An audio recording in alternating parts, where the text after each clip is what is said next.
Alright, welcome back. We're taking control of Squall's party again after we destroyed the missile base.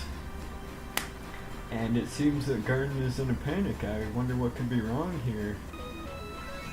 And it turns out that those yellow hats are looking for the headmaster, and the whole school is split up into factions of the headmaster and the garden master, which the headmaster is Sid and the garden master is kind of a basement dweller. And once you talk to this guy you can fight him, but I just picked garden master's side. It won't really affect you overall or anything. You just fight some weak enemies if you pick the headmaster's side.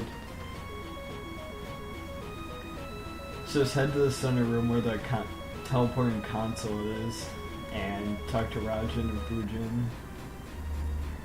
Now we have to clear out each sort of faculty. Now the faculties are like the dorm, the cafeteria, the training center, stuff like that. So we're going to start with the infirmary first, going around left to right, and help these guys out. See, the group is split into factions between seeds and not seeds. So you're gonna find out a dragonfly. You might see some familiar faces during this.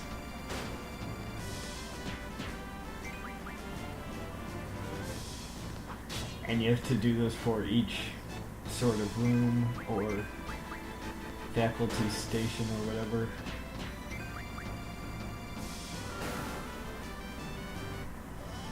So once that's over, head into the infirmary and talk to the doctor twice and she'll give you an elixir. If you talk to this guy on the right, he graduated with you, but of course Squall doesn't remember. I mean, it's not like he was pierced in the chest with a ice magic spell thing. So just keep going right. Next place we're gonna hit up is the cafeteria, I believe. Or no, this is the quad. Cafeteria is red, quad is pink. And you're not gonna fight anyone in the quad. You're just gonna run past the guy who's fleeing from the seeds.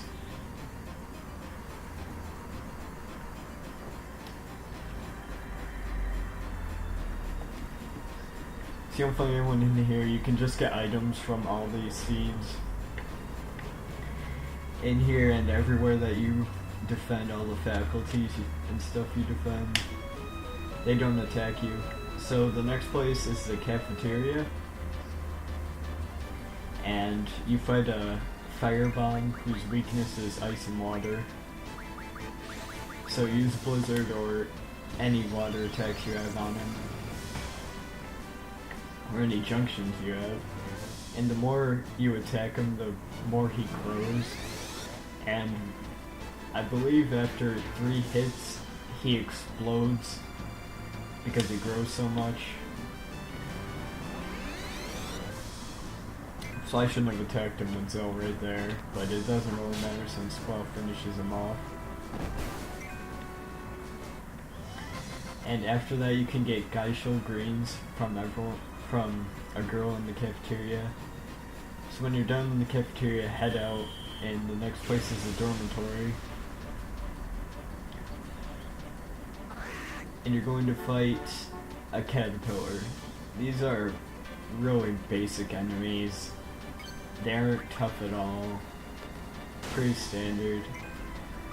Now with Irvine's limit break, she actually takes ammo that you have in your inventory, so like the pulse ammo we used to make Squall's ultimate weapon, she would shoot that off and actually waste it, so you can buy ammo for her limits.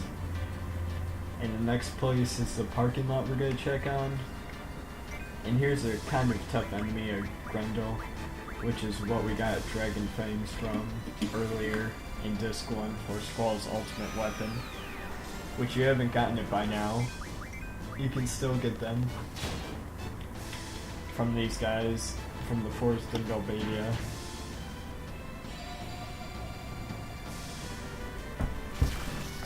So, don't cast Thunder on this guy because he absorbs it, I think. And just keep wailing on him. He's tougher than the other enemies in this so far, that you've fought so far. But not too bad. You can be easily taken out by now with your characters. There's no time limit to this mission, so summon whoever you want if you feel you're not strong enough. And once the parking lot's over, head into the training center. Now for this, you're gonna have to go all the way into the training center to find those yellow hats attacking some junior classmen. They're gonna kill them, so of course you're gonna want to protect them. And now this is gonna be a tough fight because you're gonna fight a T-Rexar, something I haven't fought yet in this, well, on this playthrough. And if you have those 100 sleeps, you're going to want to take them from consistent junction into one of your character's strengths, because his tail whip, as you can see, attacks all three of your characters. You can use your GFs as kind of defenses, because when he attacks, your GFs will take damage if you're waiting for a summon process and not you. So that could be handy if you have low health or aren't strong by this point in the game. So I summoned Shiva on him. It does a fair amount of damage. This is probably one of the longest and toughest fights of these faculties. So you're gonna attack the training center last, unless you, if you want to gain experience before then, you're gonna want to attack him last. So Squall's the main kind of attacker, that's why I never use summons with him, because he does 2,000 damage with his ultimate weapon, and which is something that his summons don't do that high of damage. So this guy is pretty strong. I think he has around over 10,000 HP, it looks like by now. Now this is our new summon that we got. I haven't showcased him off yet. Brotherly Love. It's an earth elemental attack. They play rock, paper, scissors, and no matter what, that guy's gonna lose. There's no change in the way they play rock, paper, scissors. And he blasts off at the speed of light. Surrender now, prepare to fight. And I believe Diamond does actually takes care of him. So this fight is pretty tough. Just throw everything you've got at him. Summon all of your strongest summons if you want to. If you're not as strong as my characters, or if you are stronger, that's great. Then you should have no problem with this fight. Takes him out, no problem. I didn't junction my sleeps to anyone, that's why I had kind of a tougher time with him, I guess. And the next and final place is the library. And you fight